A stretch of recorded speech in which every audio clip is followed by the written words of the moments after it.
Kwanza labda ungeanza kujitambulisha, watazamaji wetu waweze kufahamu Joel ni nani, una majukumu gani ndani ya Chama cha Demokrasia na Maendeleo Chadema?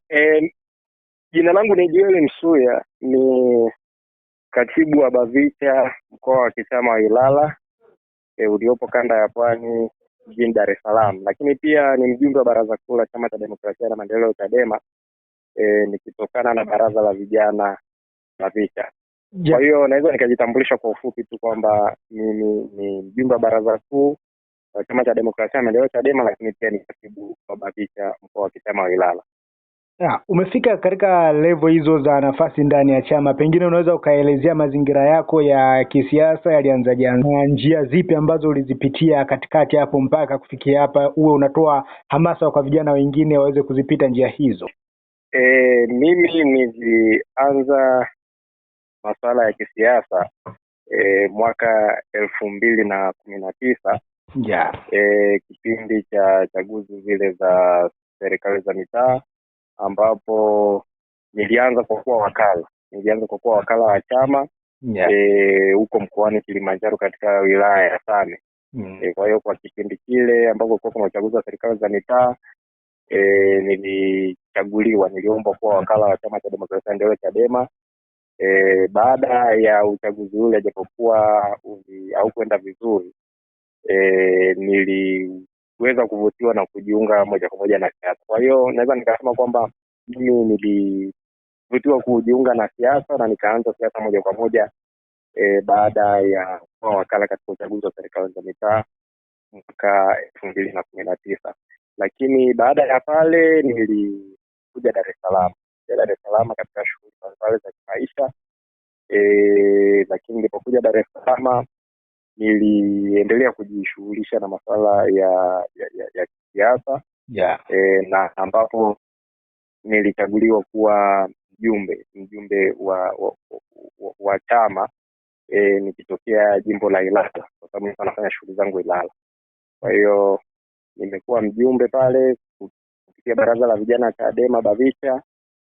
Baada ya hapo nikachaguliwa sasa kuwa katibu wa BAVICHA mkoa wa Kisama Ilala mwaka jana 2024. Lakini baada ya hapo katika uchaguzi ambao umefanyika mwaka huu mwezi Januari nikagombea nafasi ya ujumbe wa baraza kuu wa chama taifa na nikachaguliwa kwa kura nyingi zaidi ya kura 100, ambapo nilichaguliwa na vijana ambao wanatoka maeneo mbalimbali ya nchi nzima. Kwa hiyo vijana wakaniamini, wakanipa nafasi hiyo kuwakilisha katika baraza kuu la chama taifa.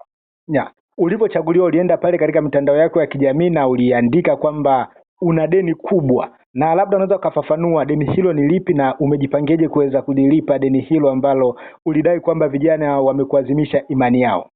Kwanza kabisa kipindi ambapo nagombea nilikuwa na sera na nilikuwa na sera zangu ambazo nilikuwa nimeziweka na vipaumbele vyangu ambavyo niliviweka wazi kwamba pale ambapo vijana watanichagua nitakwenda kuvitekeleza kuhakikisha kwamba baraza letu linasonga mbele na chama chetu kinasonga mbele. Kwa hiyo sera zangu zilikuwa ni nyingi, lakini mojawapo ya sera ni kuendelea kuwaibua vijana katika masuala ya kisiasa, lakini pia kuendelea kuwavuta vijana wengi katika nchi yetu waweze kujiunga na chama chetu cha Demokrasia na Maendeleo Chadema, lakini pia kuweza kusimama katika misingi ya haki, kwa sababu tumeona kwa karibuni kumekuwa na mambo ambayo ni ya uvunjifu wa haki za binadamu. Kwa hiyo niliwaahidi vijana wenzangu kwamba pale ambapo nikichaguliwa kuwa kiongozi nitakwenda kuhakikisha kwamba ninakuwa mstari wa mbele katika kupaza sauti pale ambapo kunakuwa na uvunjifu wa haki za binadamu. Kwa hiyo deni ambalo nilikuwepo nalo ni hilo la kwenda kutekeleza ahadi ambazo nilitoa kipindi ambacho nagombea nafasi ya ujumbe wa baraza kuu wa chama taifa. Umekuwa ni kiongozi ambaye kwa asilimia kubwa na nafasi yako kubwa inajikita katika masuala ya vijana. Labda changamoto ambazo zinawakumba vijana wa Tanzania kwa sasa ni zipi, na unadhani BAVICHA pamoja na nyie Chadema kwa ujumla mna mkakati gani wa kuzitatua changamoto hizo kwa vijana wa sasa wa Kitanzania? Kwanza moja kwa moja kwa sasa katika taifa letu tunakabiliwa sana na swala la uhaba wa ajira, ambapo swala hili linawakumba hususani vijana. Umeona kwamba vijana kila mwaka maelfu kwa maelfu wanamaliza vyuo vikuu lakini hawapati ajira. Kwa hiyo hiyo ni changamoto kubwa, na kama chama tumejiweka na tumejiandaa kuhakikisha kwamba tunawashawishi vijana waweze kutuunga mkono, ili pale ambapo tutaweza kuingia madarakani twende tukalishughulikia hili swala, kwa sababu swala hili linashughulikiwa pale ambapo chama cha siasa kinakuwa na mamlaka.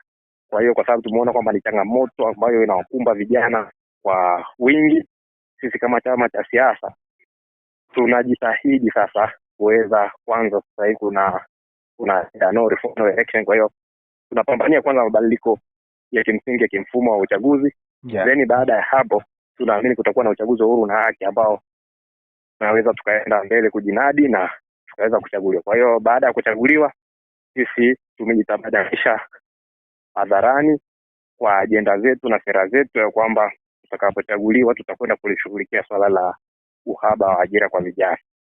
Kwa hiyo tumejitabadilisha vizuri. Kwa hiyo kwenye swala hilo tutakwenda kuhakikisha kwamba tunalishughulikia ili vijana wetu waweze kuajiriwa, lakini pia waweze kujiajiri, kwa sababu mfumo wa nchi wa kielimu haumruhusu kijana aweze kujiajiri, kwa sababu umemtekelezea kijana ile dhana ya kuweza kuajiriwa. Kwa hiyo sisi kama chama tutakapopata nafasi tutakwenda kurekebisha mfumo huu ili kijana pale ambapo anahitimu masomo yake aweze kujiajiri. Umezungumzia swala la no reform no election, na hivi sasa kuna mikutano ambayo inaendelea Chama cha Demokrasia na Maendeleo, Chadema. Mwitikio wake unasadifu matumaini yenu ya awali kwamba mlilenga kwamba watu wataitikia kwa namna hii, ama pengine watu wamewaitikia zaidi ya mlivyolenga, au watu wameshuka hawajaitikia kwa vile ambavyo mlikuwa mmelenga nyie? Mwitikio wa watu kwa ujumla ambao mnapita huko katika maeneo ambayo mmeweza kupita. Mwitikio ni mkubwa sana. Siku ya juzi Jumatatu tumeanza mikutano ya hadhara ya kuelimisha wananchi kuhusiana na kauli mbiu ya Chadema ya bila mabadiliko hakuna uchaguzi, yani no reform no election, ambapo kwa kweli kwa pale Mbeya tuliweza kupokelewa kwa ukubwa na wingi, na wananchi walionyesha kiu ya kutaka kujua kwamba maana hii kauli mbiu inamaanisha nini. Kwa hiyo walitaka kuielewa kauli mbiu hii na walijitokeza kwa kweli kwa wingi na kwa hamu ya kuonyesha kwamba wana uhitaji wa kuweza kuelimisha kuhusiana na kauli mbiu hii. Kwa hiyo mwitikio ni mkubwa, na huu mwitikio unakuwa ni mkubwa kwa sababu tunaweza tukaona kwamba wananchi wamekosa matumaini na chama tawala sasa, kwa sababu changamoto ni nyingi. Kuna malimbikizo ya kodi kwa wafanyabiashara, vijana hawana ajira, wakulima mazao yao hayana masoko, hawajatafuta masoko ya kutosha. Kwa hiyo changamoto ni nyingi kweli kweli. Kwa hiyo changamoto nyingi kwenye taifa. Kwa hiyo wananchi wa sasa wanajaribu kuangalia kwamba hii chama gani ambacho kinaweza kama mbadala. Ndio maana sisi tunapokuja tunaweza kupokelewa kwa ukubwa na kwa wingi kabisa. Kwa hiyo tumepokelewa kwa ukubwa kabisa na mwamko ni mkubwa. Sema kuna changamoto, kwa mfano kama leo makamu mwenyekiti wa Chama cha Demokrasia na Maendeleo Chadema Mheshimiwa John Heche mkutano wake umeweza kuzuiliwa kule Mbarali na jeshi la polisi. Ambapo hadi sasa bado hatujajua kwamba sababu ni zipi. Kwa hiyo changamoto ambazo zinajitokeza sio za wananchi, ni za jeshi la polisi, ambapo linazuia mkutano wetu. Kwa mfano kama leo limezuia mkutano pale Mbarali. Lakini mwamko ni mkubwa wa wananchi, kwa sababu leo wananchi walikuwa wamefika mapema kwa ajili ya kuweza kusikiliza ujumbe wa chama. Lakini jeshi la polisi lilikuja likasema kwamba haturuhusiwi kufanya mkutano katika eneo hili. Kwa hiyo changamoto hiyo ya jeshi la polisi kuzuia baadhi ya mikutano yetu ya hadhara. Lakini kwa upande wa wananchi wanatukubali, na kwa kweli mwamko ni mkubwa. mnaisukuma na kuilazimisha serikali iweze kufanya reforms katika sheria mbalimbali za kiuchaguzi, na matarajio yenu ni kwamba mnaamini kufikia mwezi wa 10 ambapo uchaguzi mkuu unapangwa kufanyika, yanaweza yakawa yameshafanyika marekebisho hayo na Chadema ikashiriki uchaguzi huu? Sisi tumesema kwanza sio kwamba tutashiriki uchaguzi, yani sisi tutashiriki uchaguzi, lakini tunachokifanya sasa hivi ni kuhakikisha kwamba uchaguzi haufanyiki. Yani nimeona kwa mfano watu wengi wameshindwa kuelewa kauli hii ya no reform no election, yani ni bila mabadiliko kuna uchaguzi. Kwa hiyo tunachojaribu kukifanya ni kuzuia uchaguzi, na uchaguzi njia ambayo tunatumia kwenye kuzuia uchaguzi ni kwa kutumia wananchi.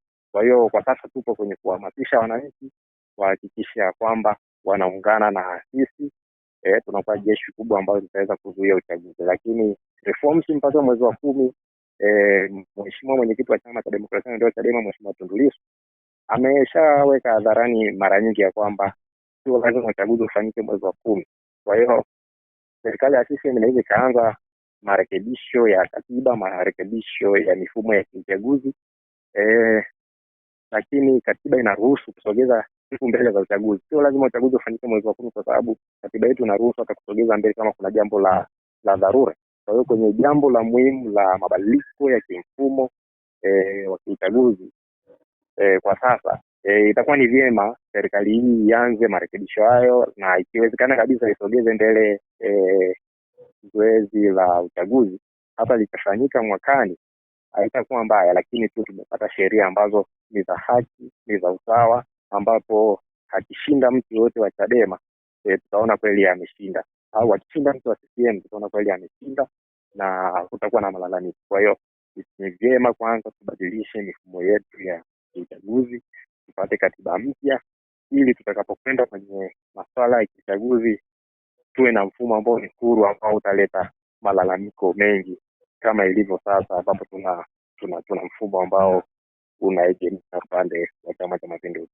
Umezungumzia hapo kutumia wananchi kuzuia uchaguzi, lakini hivi sasa kuna zoezi la uandikishwaji wa wapiga kura, na tumeona kuna mwitikio mkubwa, ukizingatia hata katika mkoa wa Dar es Salaam zimeweza kuongezwa hadi siku. Maana yake watu wamekuwa ni wengi wanaojiandikisha. Labda huoni ni dalili kwamba wananchi wamejipanga kuweza kushiriki uchaguzi hadi wameamua kwenda kujiandikisha? Kwa kweli kuna kitu ambacho watu wanashindwa kukitofautisha. Sisi kwenye swala la kujiandikisha ni jambo moja, na swala la kwenda kupiga kura ni jambo lingine. La kushiriki ule uchaguzi kwenda kupiga kura ni jambo lingine. Kwa hiyo mtu anaweza akajiandikisha sasa hivi, lakini atakapofika kipindi cha uchaguzi asijitokeze kwenda kupiga kura. Kwa hiyo swala la kupiga kura kwa kushiriki kwenda kupiga kura, hilo ni swala tofauti kabisa na swala la kujiandikisha. Kwa sababu sasa hivi kuna watu ambao wanavihitaji vitambulisho kwa masuala tofauti kabisa na ya kiuchaguzi. Kwa hiyo watu watofautishe kati ya kujiandikisha na kwenda kushiriki uchaguzi kwa kwenda kupiga kura. Kwa hiyo mimi naona kwamba watu wanaweza kujiandikisha ili waweze kupata vile vitambulisho kwa ajili ya matumizi yao mengine tofauti na ya kiuchaguzi, lakini wakaendelea kubaki kwenye ile dhana ya kuendelea kushinikiza uchaguzi usifanyike mpaka pale ambapo tutapata marekebisho ya mfumo wa uchaguzi.